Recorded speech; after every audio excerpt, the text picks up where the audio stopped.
Hey guys, how you doing today? I'm doing great. It's a wonderful morning. I know these bags make me look a little bit tired, but I'm doing great and I'm nowhere near tired enough to not give you guys these insights.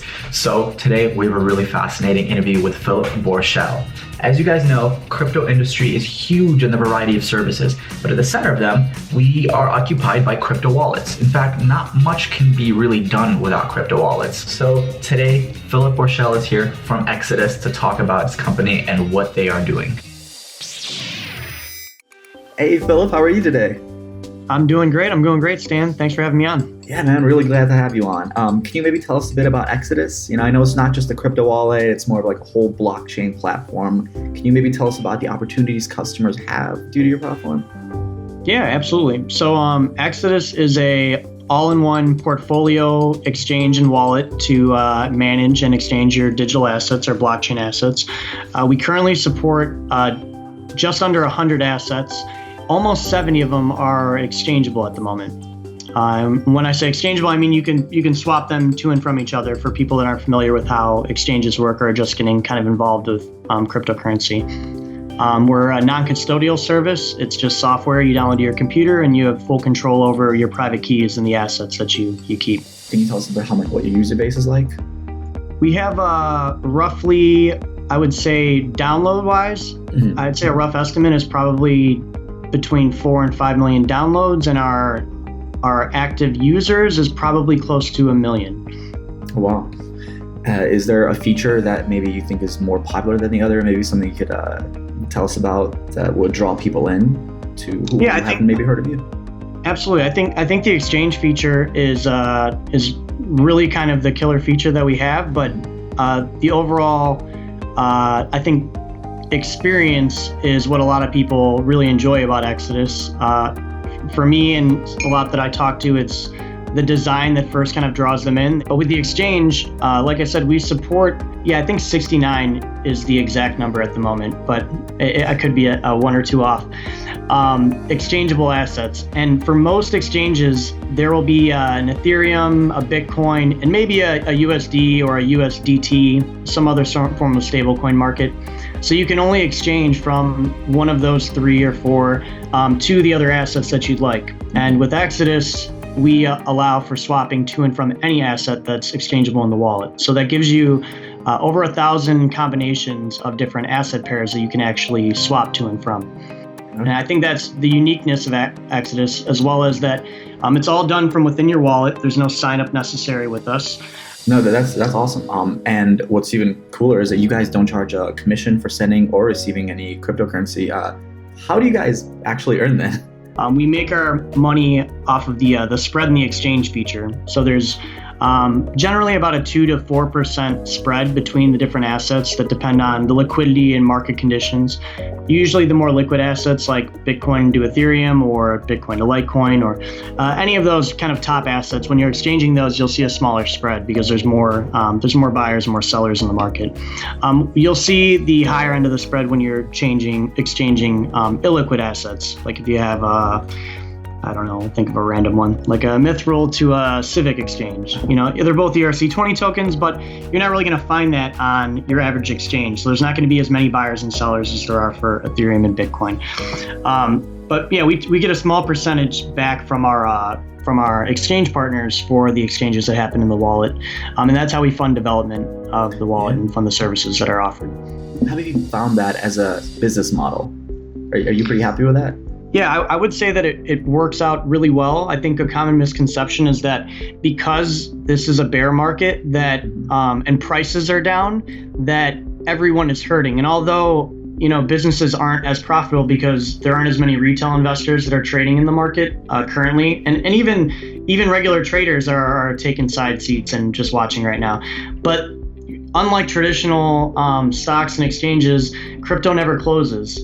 24 hours a day, 7 days a week, 365 days a year, the market is open. So people are always trading. And when you have a service to offer people, like being able to conveniently exchange from their wallet and not have to worry about even the cost and wait time of going to and from a traditional exchange, I think it brings a lot of value. So we're still seeing a good amount of trading happen. In 2018, pessimism just completely rained down. Like as you were saying, we're like in the midst of this very bearish market, and some people are calling it the great collapse of what happened recently.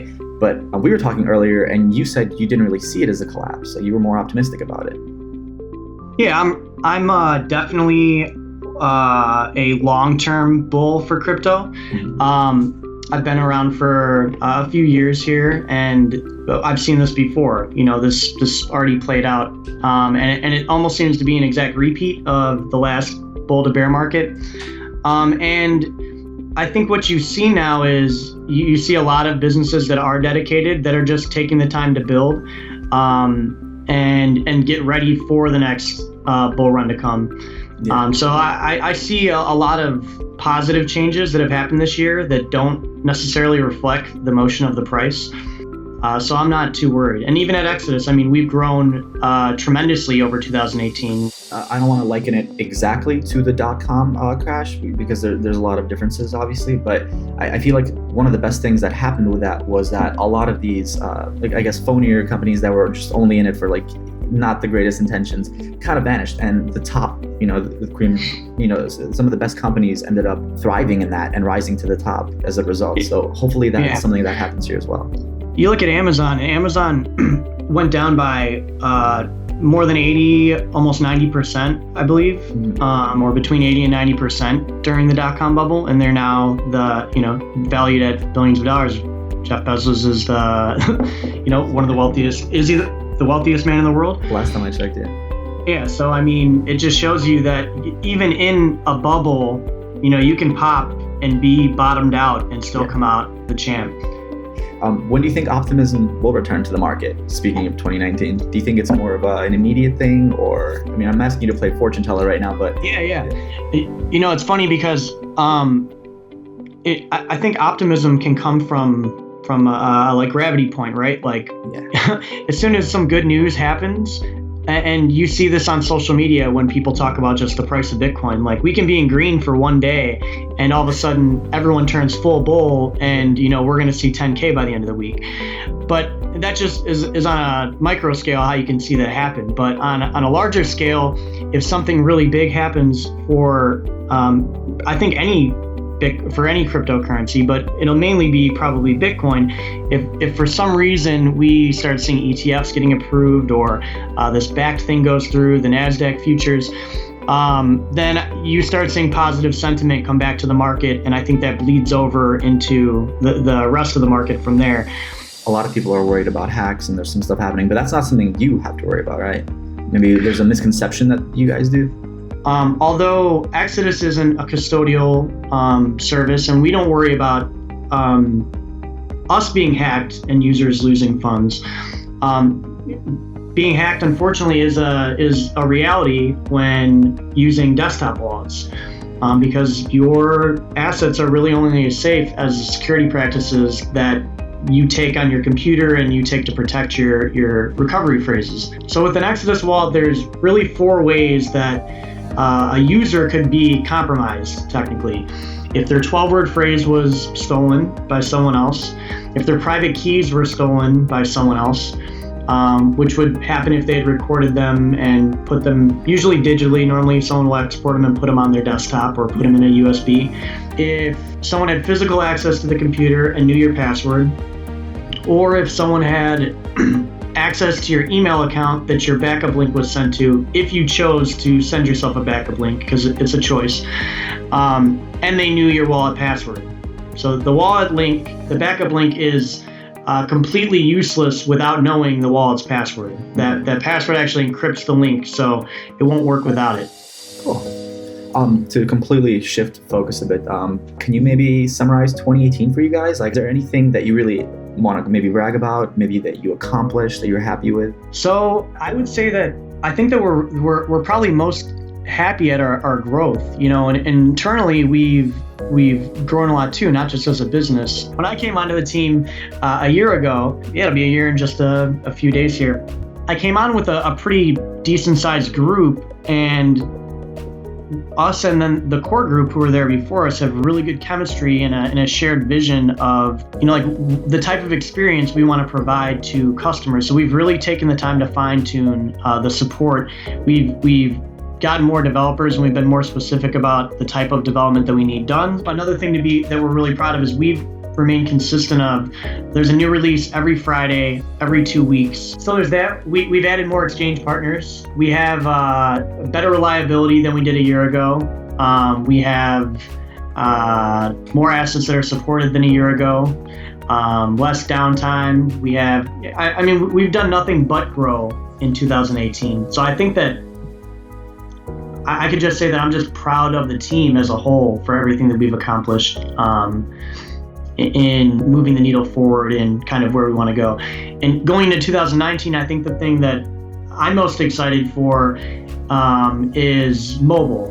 And I don't have an exact month or time when that'll come, but mobile version of Exodus is on the horizon, and I'm extremely excited for that to make a release.